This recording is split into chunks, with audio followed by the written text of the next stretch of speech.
Okay, so in today's video, I'm going to keep the intro pretty short and sweet because I have a lot to talk about and I'm really excited.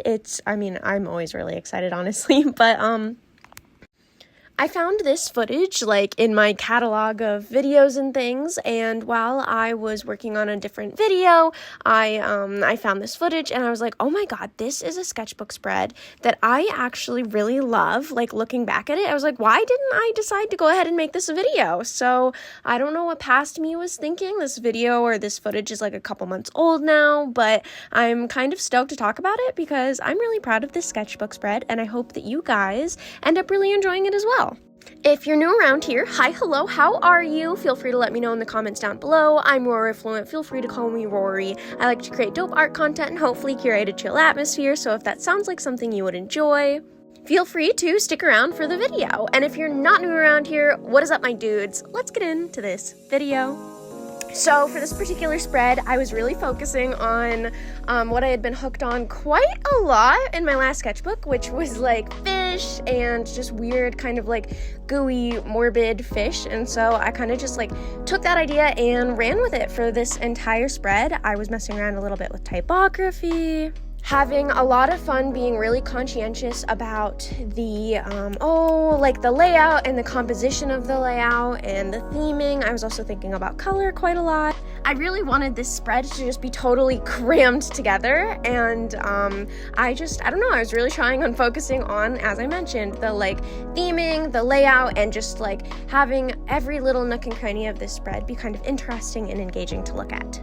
This was while I was still pretty early on and trying to figure out how to go about making my art look kind of like how it does in Procreate, because that's kind of been a long-term goal of mine. If you're new around here, I've really been trying to figure out how to kind of get the style that I have in my sketchbook to mimic the style that I use when I am in Procreate, and to also maybe not style is the right word. I honestly think it's more I'm trying to get the feel of the sketchbook to feel the same as the doodles that I create in Procreate, because in Procreate I have access to so many more brushes and materials and kind of these not hypothetical supplies, but digital supplies. My favorite brush is it's from Retro Max Pack, and it's the, what's it called? Soft pastel brush, and I adore it, but I bought some soft pastels and I can't really get the same effect with them in traditional art. And so honestly, I've just been I feel like I've been running around and around in circles trying to figure out what the hell to do to get to be as happy with my traditional art as I am with my digital art at the moment. And I'm definitely getting there. Currently, I just created a sketchbook page in gouache that, I'm not happy with, but I'm not entirely happy with. But I don't know, looking back at it, I'm oh my god, you know what? This is definitely, taking steps in the right direction. And then this spread in particular, which is the last spread that I did before starting Funguary, which, I don't know, part of what I wanted to talk about, oh my god, so many thoughts in my head. I do feel like I kind of accomplished this whole kind of trying to figure out my traditional style and how to make it similar to Procreate and to use traditional media in a way that replicates what I'm doing in Procreate. But this spread was also created before my Funguary ones, and I don't know, I feel in a way it was more successful at that than those. Not that I'm not happy with those, even flipping back through them right now, which is a month or two after having done Funguary, it's I don't know, I'm really proud of those sketchbook pages, and some of those doodles really make me really happy, but the way that this was all crammed together, and like I said, every nook and cranny was kind of engaging and fun to look at, I'm not sure that I achieved that in my Funguary spread, and that's a little disappointing. It can definitely be really overwhelming sometimes trying to figure out what I need to keep in mind and what my goal for each sketchbook spread is. Not necessarily that I have to have a goal or I have to, complete something in this really specific way or anything like that, but I want to kind of continue to push myself and grow, right? That's why I'm here on YouTube, is just to document this journey and to, give myself a way of looking back at my art and seeing the growth and progress that I've made, more so than just having a bunch of sketchbooks laying around. There's something so cool and interesting about being able to watch the layers and the tactics that I take and the methods that I use to create the effect that I'm hopefully able to create in the end. Or if I failed, to be able to still see that process and engage with that process in a different way rather than just, seeing the final product and only having my methodology in memory. Seriously though, sometimes it can be incredibly overwhelming to try and keep in mind all of the little bits and pieces and little goals that I have throughout a sketchbook and to apply each and every goal to a spread. And oftentimes I find that I get the best results when I am keeping all of these, different art goals in mind as I'm creating a spread. When I forget or neglect to keep in mind the different, the different things that I'm trying to achieve throughout the entire sketchbook, that's when I tend to feel like my sketchbooks start to get lackluster. Like specifically for Funguary, I feel like I was trying so hard to keep in mind creating interesting and engaging like little doodle designs that I didn't really think quite as much about the composition of the spreads, and I feel like they're not near as successful as this one.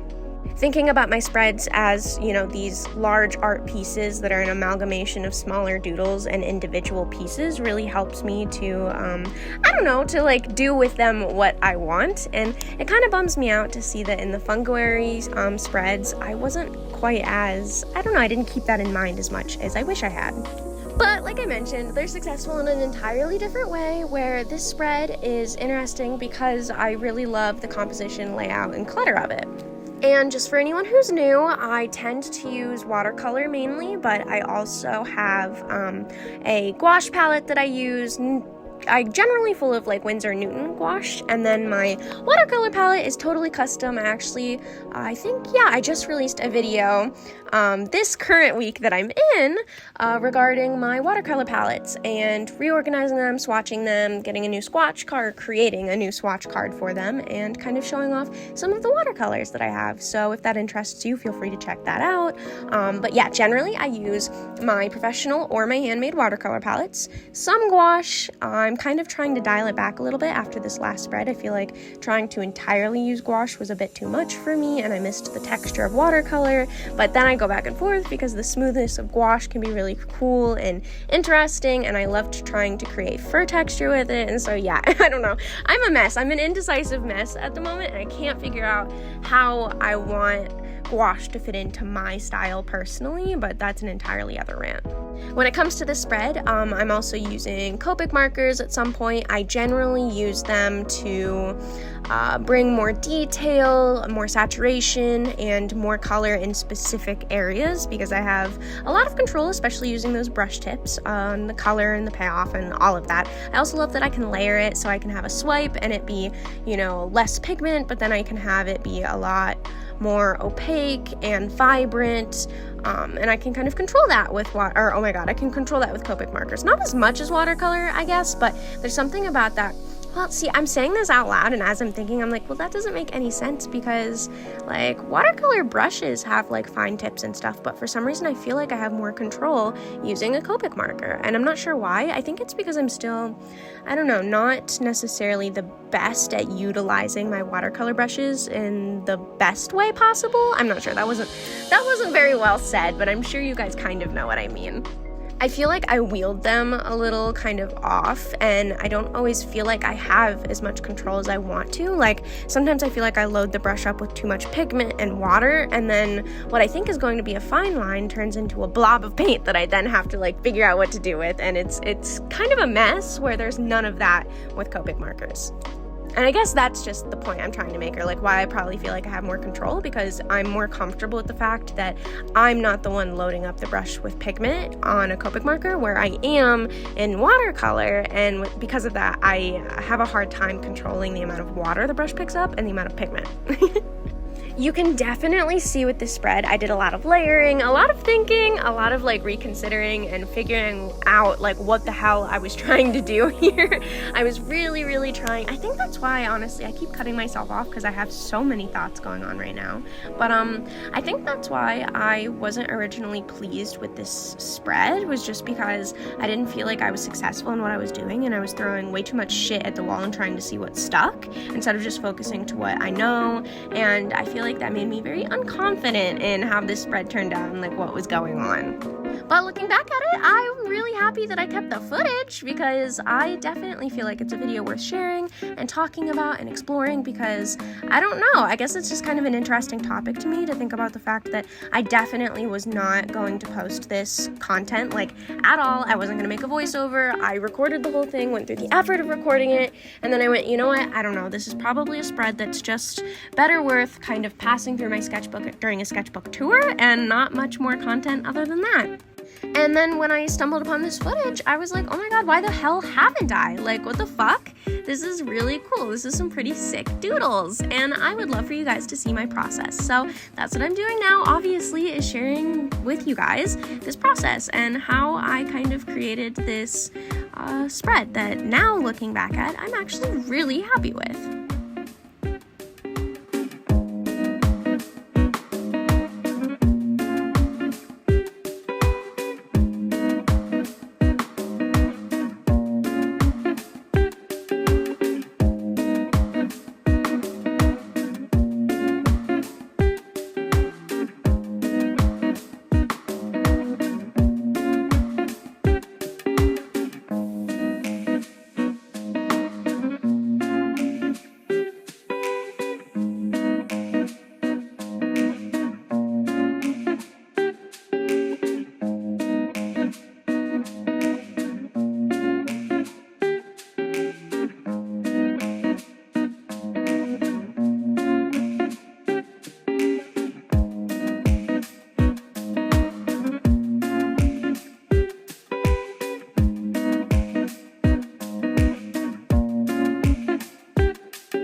How could you not enjoy watching all of these strange little fish doodles come together? I mean, they look like a fucking mess. It looks like a horror show for a good little portion of this. That didn't make any sense, but a large portion of this video, I feel like it looks like a total shit show, and then it kind of comes together per usual with my line work, which I normally use a Tombow brush pen, but currently my Tombow brush pens, the soft one ran out, and so did my fine point one or whatever. It has like a firmer tip.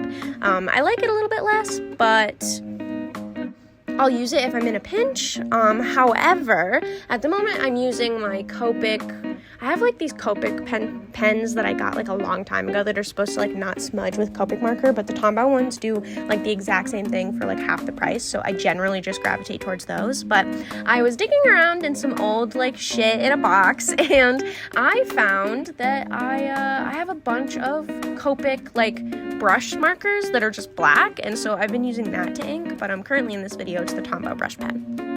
And it's at this point in the video as well that we start to move on to the next page, which I absolutely love. This page is definitely the one where everything came together and everything that I was trying to do really started to be successful, and I felt like I had a good grasp on taking these ideas and doodles and bringing them to life through color in a way that I found very successful. And obviously I hope that you guys think so too.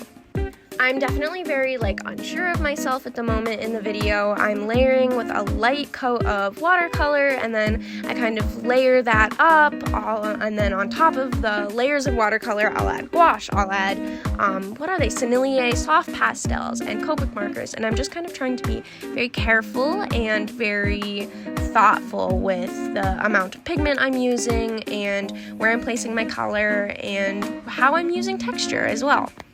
I feel like I'm still struggling even now in my sketchbook to make sure that everything that I'm doing has a purpose and to kind of decipher what that purpose is. I'm not just throwing color at the page, but I'm trying to add depth and I'm trying to bring something to life. So how do I use the color and pigment to do that, to bring this little doodle in my head to life?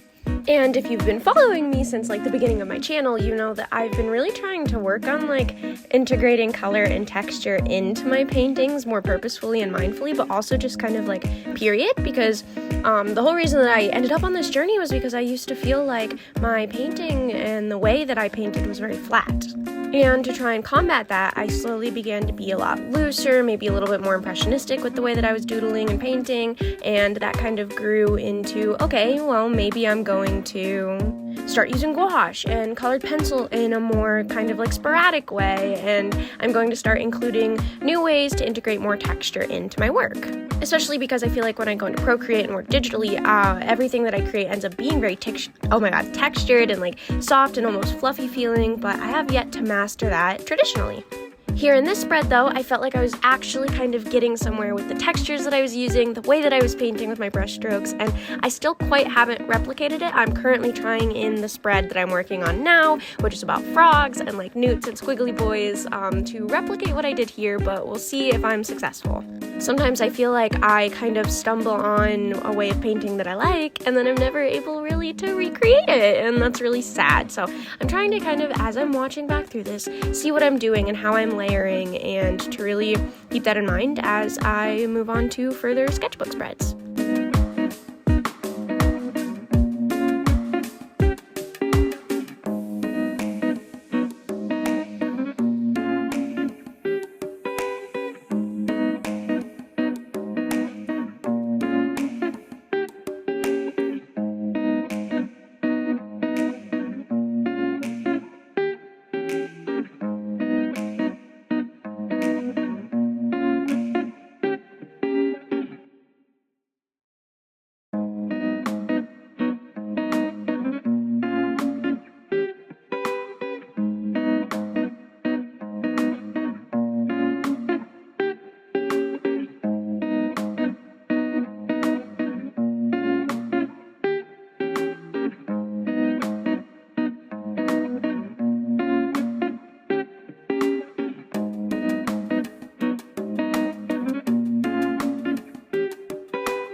I always end up coming back to those really chunky brush strokes. There's something about them that I really enjoy, and I can kind of see here that I'm going in rather quickly with Copic marker to start defining things and to, I don't know, probably add a little bit more depth to the color, and then I'm kind of using the soft pastels and then blending them out with a little bit of water, and I want to keep all of that in mind while I'm doing these frogs, because at the moment I'm still in the watercolor phase, and I came off of a spread where I'm really trying to use, or was trying to use, only gouache, and honestly, looking back at it, it's not that I don't think it was successful, but it's also not quite what I wanted either. I don't know, I'm confused. I feel like this journey is never ending with trying to figure out where I want to go with my art. But I'm sure you guys are noticing that it's really a game of like back and forth, where I'm going in with watercolor, then with gouache and Copic marker and pastel and layering, and oh my god, right here when this little puffer fish starts to come to life, I was just like so happy. I felt like everything was finally coming together a little bit, and I was just really stoked with the way the pufferfish were looking. I really love them. Literally, like, everything on this specific page, I was just like really stoked with how it started to turn out, all of the layers and the color, and then adding the line work on top really brought everything together and started to make me giggle and laugh and really bring, like I've been talking about, those doodles to life and made them feel more like something that I was comfortable and confident in making, and that was really exciting, especially because I'd never really drawn like pufferfish or nautiluses before, and so it was nice and refreshing to see that I could draw something new in a way that I was happy with. It's also why I think when I was watching this footage back, I was just, I don't know, I was really happy with the way that this turned out, specifically because I'm drawing new things, and they turned out the way that I wanted them to, and the way that I feel like fits my style and this kind of art world that I'm creating in my head and in my sketchbooks, and it was really nice to see something turn out so successfully, and I wanted to share that. I wanted to share that I really do feel like this sketchbook spread is a success, even though I guess originally I didn't. Because I literally wasn't going to post this footage, and I was not going to do a voiceover or anything. In fact, I had put all the footage in a video previously, and then I deleted that video. Now, I hadn't voiced it over or anything like that, so it was totally fine. Like, it wasn't an issue. I'm not like redoing a bunch of work or anything, but that's how like confident I was that I wouldn't want to share this. So I'm glad that I was able to find the footage on my phone and that I didn't delete it, because I'm constantly deleting things to keep up with the amount of space that all of this video footage takes. And so I was really lucky that I didn't delete it, because I am, I don't know, like happy to share this spread that I'm happy with you guys.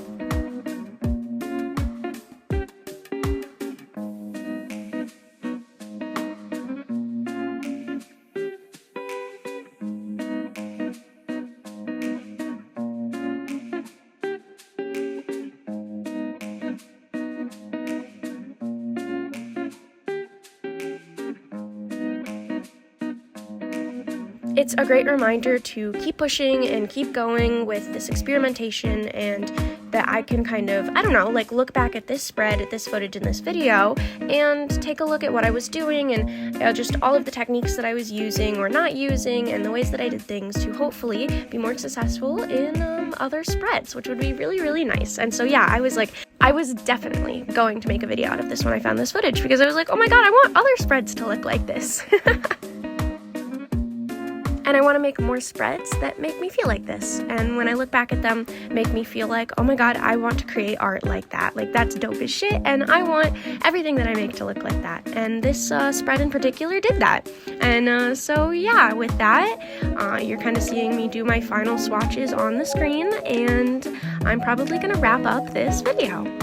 I don't have a ton to say here at the end. I feel like I rambled quite a lot about what this sketchbook spread kind of meant to me and why I chose to share it with you guys, and I hope that, I don't know, somebody else got something out of it as well, because I felt that it was pretty successful, and I'd love to hear anybody's thoughts. Feel free to do the YouTube-y things like comment, subscribe. If you don't know what to comment, go ahead and comment algorithm. I watch a YouTuber named Robert Welsh, and he always kind of mentions, you know, that fact that if you don't know what to comment, go ahead and comment algorithm, because it's just kind of like a little helpful boost to my videos and a way to show support. No pressure though, obviously. Thank you so much for hanging out with me and deciding to stay to the end of the video. Obviously, a lot of people don't really make it very far at all, especially when you're a newer YouTuber and you're smaller and you're still building a community and figuring out what you want to do with your videos and things. So it means a lot that anyone would stick around to the end of the video and kind of listen to me ramble a little bit and, I don't know, get to hear this part of the voiceover. So, yeah, I'm probably going to go ahead and close it off. Again, thank you so much for watching, and hopefully I'll be able to talk to you in the next one. Bye!